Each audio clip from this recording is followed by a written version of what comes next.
Today we're going to chat about heart rate training and rowing. And I'm not in my gym, sorry, but hopefully I'll be back there in a couple of weeks to show you guys some more mobility and flexibility things. Heart rate training can get really complicated, but as you know, I like to keep things simple, which means I'm going to do my best to keep things on a basic level so that you can get started rowing and paying attention to your heart rate. First off, doing heart rate training on the rowing machine can be super beneficial for a couple of reasons. One, if you have a rowing machine that doesn't give you information like your pace, so you're going 2:30 in 500 meters, that kind of pace, or it doesn't really give you valuable insight, and often that's with some of the cheaper machines that are an affordable way for you to start getting into rowing, but they don't necessarily give you information that's helpful. So heart rate training can be a great way to see how much effort are you actually doing for your body. Another reason it can be beneficial is if you are a person who was taking a break, or you are coming back from an injury, or you're coming back from being sick, heart rate training is a great way for you to actually tell how much energy are you actually exerting, when sometimes we don't feel like we're exerting that much energy. Then we look at our heart rate and we're like, oh wow, our body's working harder than we feel like it's working. So sometimes it can be a great way for you to start to get back into working out without overtraining and without pushing your body too hard. Of course, there are also other reasons that it's great to do heart rate training, but those are some of the most common that I see with my clients. So before we get started on workouts and what percentages of heart rate max or what zones you should be in for what type of workouts, and giving some examples and things for that, there's some other really important aspects when it comes to the rowing machine that you need to pay attention to that actually play into all of that type of information for the workouts. So we're going to start with that, but if you're interested in just workouts and the zones, please skip to that or wait till the end. But one of the things that you have to think of first is when you're on the rowing machine, what are some of the things that you're doing? One of them is your strokes per minute, or your SPM. On the Concept 2, it's in the top corner, usually, depending on your screen mode that you have it in, but this is commonly between 16 and 38 or 40 kind of zone. So that number is telling you essentially how fast you are going back and forth. So on your drive and your recovery, how fast are you going up and down and up and down and up and down that slide? If you go in a slower range for that, so let's say 16, 18, 20, 22, 21, all of those, if you are doing that slower, that's more like you're walking. Right? So you have slowed down how fast you're going back and forth. If you're in the 38 and 40, it's like you're sprinting. You're going really, really, really fast. So our heart rate is going to be working harder if we're going fast than it is if we're going a little bit slow. And that's only part of it. So our heart rate is still working for other aspects, but that's one part that not a lot of people think of that we definitely need to realize is contributing to our heart rate changing while we're rowing. Another number that we need to pay attention to is how much work are we actually doing? And this is what a lot of the rowing machines that are a little cheaper often don't tell us, and that's our pace or our split time. Usually it's like a number that says like 2 minutes per 500 meters. It's saying it will take you 2 minutes to row 500 meters. Now, I've got a whole video on the numbers and the rowing machine and what they mean, so definitely check that out if you want to learn more about those. This isn't what this video is about, but when it comes to that pace and that split number, if I am going, let's say, a 4 minute in 500 meters, that means it's going to take me longer to do it, so I'm going slower. It's like walking slower, right? Then if I am going, let's say, at a 1 minute and 20 second pace for 500 meters, it's going to take me 1 minute 20 to go 500 meters. That's like going really, really fast. That's like sprinting. So for me, that would be like running 500 meters. How much work that is taking, walking versus running, is how hard you're working, how much effort you're pushing in, how much power you're using exploding through your legs. All of that contributes to how much your heart is working, how much your muscles in your body is working. That is also going to change your heart rate. So if I'm going at a 120 pace, my heart and my body is going to be working harder. My heart rate's probably going to be higher. However, if I am going at, let's say, a 4 minute, I'm probably working a little less harder, but I'm going to be able to sustain that for a longer period of time. So keep those two things in mind definitely while you're rowing, a mix of that pace and the strokes per minute, how fast you're going back and forth, and how much you're exploding and using your legs when you're actually doing the drive part of your stroke. So before we get to those other workouts, there's still two more things we need to chat about. One is, what shape are you in? Are you in really, really good shape, like you're an athlete? Or are you somebody who just getting back from illness or sickness, just getting back into working out, or you're somewhere in the middle? All of that plays into your heart rate as well. Somebody who is more fit, their heart rate is going to be different than a person who is less fit, because their body is better at using energy and doing these fitness activities than our body that we need to train to get better at it. So those heart rate numbers are going to look very different. And that's one of the reasons heart rate training can be really beneficial, because it's letting you know what is your body ready to do. And sometimes our mind and our body don't quite match.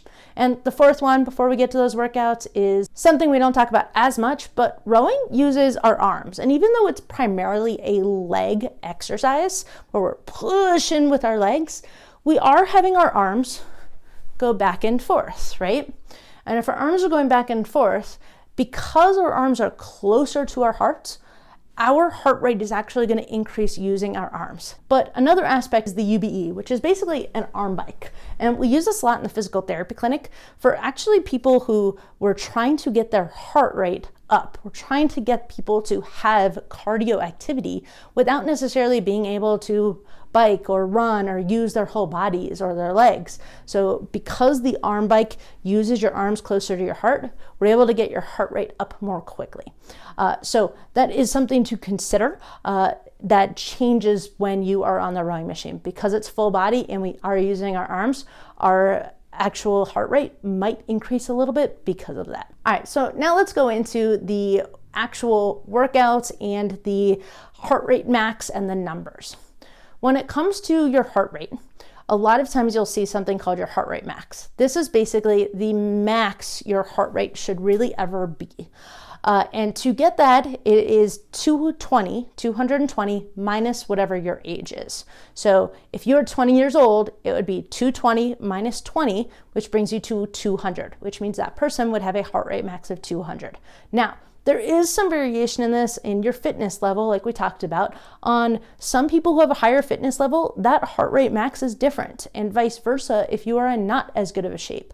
So you can also Google, find my heart rate max, and instead of doing that 220 minus age, you'll see a whole calculation, and you can put your numbers into there, and it will give you a little bit more of a realistic number. It's usually pretty similar and close.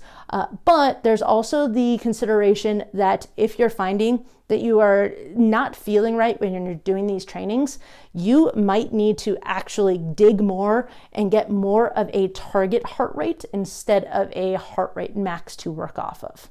So that being said, let's just go with the 220 minus your age as the base. For a 20-year-old, that's 200. There's certain workouts where we might want to work in 90 to 100% of our heart rate max, or 50 to 70%. So you're basically going to take whatever that number is and multiply it by, let's say if we're going for 70%, you multiply it by 0.7, and that will give you your number of 70%. So you want to find those ranges for whatever it is the workout that you're doing, whatever it is that you ideally want to be in for this workout. When it comes to the workouts, you want to figure out what is the goal of this workout.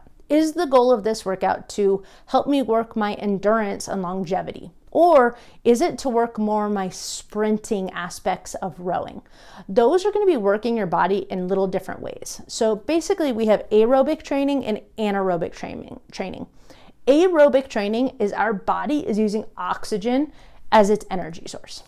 Anaerobic training is often when we are actually like doing sprints, and it's so quick and fast that our body isn't using the oxygen, it's relying on the energy reserves that are in our body, often glucose.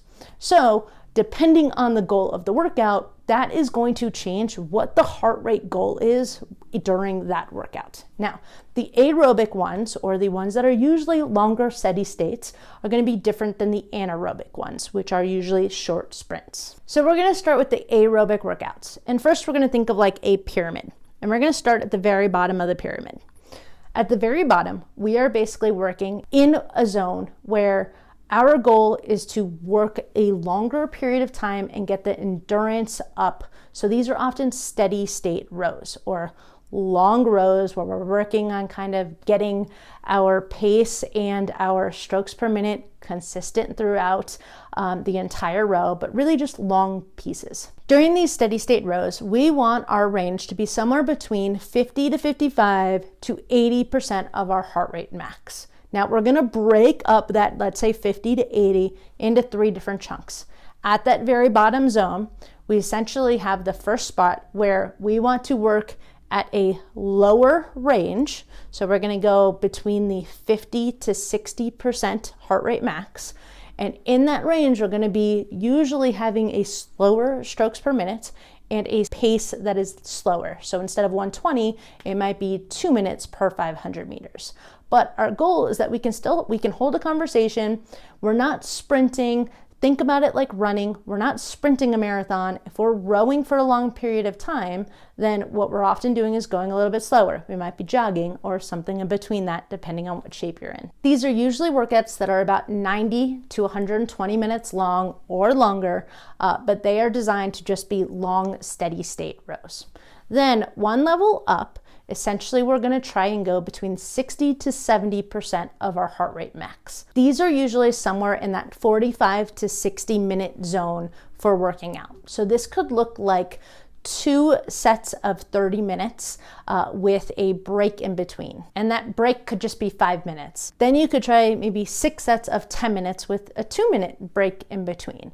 Those are all things that get you up to about 60 minutes, but they're working things a little bit differently, and changing that break level is going to keep your heart rate higher, but in different ways. Another one could be doing 20 minutes 3 times with maybe a 5 to 10 minute break in between.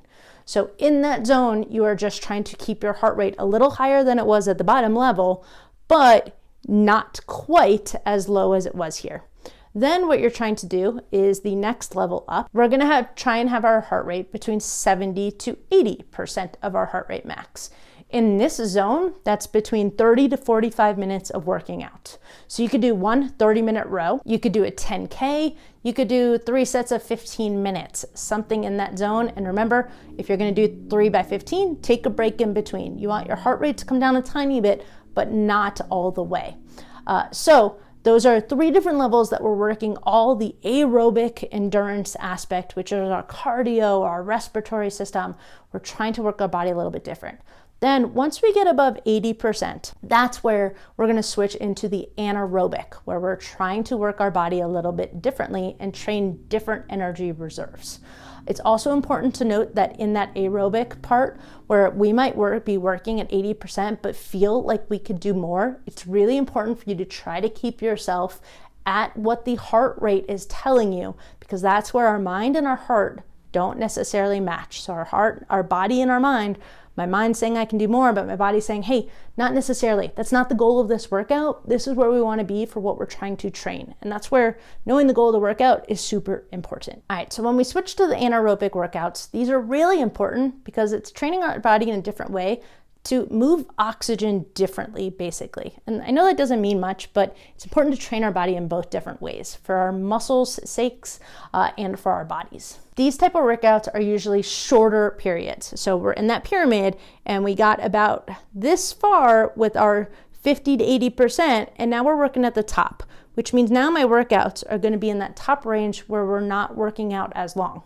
A lot of these have to do with sprinting or shorter periods of working out. It's important to note that these workouts are at a higher intensity though, which means our strokes per minute might be faster and our pace might be lower. So it might be that 120 for 500 meters instead of 3 for 500 meters. So our pace and how much we're exploding and our speed are again going to play into our heart rates, but also likely going to be faster as we move up in the pyramid. So starting, let's go with 80 to 85%. Now here you might be working out for about 30 minutes still. So it might be 10 minutes 3 times with a break in between. Or you could do a 3 or 4K 2 or 3 times, depending on what your pace is and how in shape you are for what that gets you within that time range of about 20 to 30 minutes. Within those, take a 10-minute break in between. We want our heart rates to lower for this because we are working at a higher intensity rate for our hearts. So right above that, 85 to 90% range, you could do 3 to 5 5-minute rows, but take a longer rest. Maybe that's 10 minutes rest. You want to make sure that your heart rate comes down so that you're ready, your body is ready to work at that high intensity again for that increased heart rate. Or you could do a 1K 2 or 3 times, but you're basically trying to get somewhere between roughly 10 to 15 minutes in this zone. Then at the top, we've got our 90 to 100% of our heart rate max. Now, please check with a healthcare professional before you really start doing this, especially in this zone, because sometimes it's not healthy for somebody to go into this range. But if you are healthy and able to get there, fantastic. These are your shorter sprints. These are 30 seconds on, 30 seconds off. Shorter rest periods, but also shorter rows. You could do a minute and take a minute break. So 1 minute on, 1 minute off, 1 minute on, 1 minute off. You could do 100 meters. 400 meters, 500 meter sprints with breaks in between. All of those, you're at a higher amount for your heart rate, but try not to stay there too long because our body does not want to maintain that. It's not designed to. And it is sometimes if you're really training for that, but in the average person, we only want to be in that range for a short period of time. So ideally, your workouts are designed to keep you in whatever that heart rate is for that specific amount of time. So if the heart rate max isn't quite right for you and you find it's not working, please check out working heart rate and target heart rate.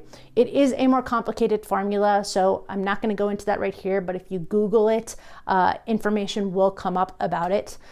So you can find a more realistic number for you and where you're at that hopefully will help you out. So I hope that this was helpful. I know that this is a little bit more talking and complicated aspects, but I know that a lot of people are trying to do heart rate training, and I wanted to give a little bit of information on how to get started on that and what kind of workouts. That's why a lot of times when we ask what the goal of the workout is, sometimes it's because if you are heart rate training, you really need to make sure that you're in the zone that it's going to be helpful for you and appropriate for you. So just remember, don't push yourself too hard. If you're doing heart rate training, sometimes our mind and our bodies just don't match, and that's okay. If this is helpful, please hit that thumbs up, hit that subscribe button. It lets me know that this is helpful for you and keeps me motivated to keep making some videos for you all. Definitely check out this video on what to do with the numbers, what all the numbers on the rowing machine mean. It will help this make a little bit more sense for you as well. So definitely check that out, and I will see y'all next week.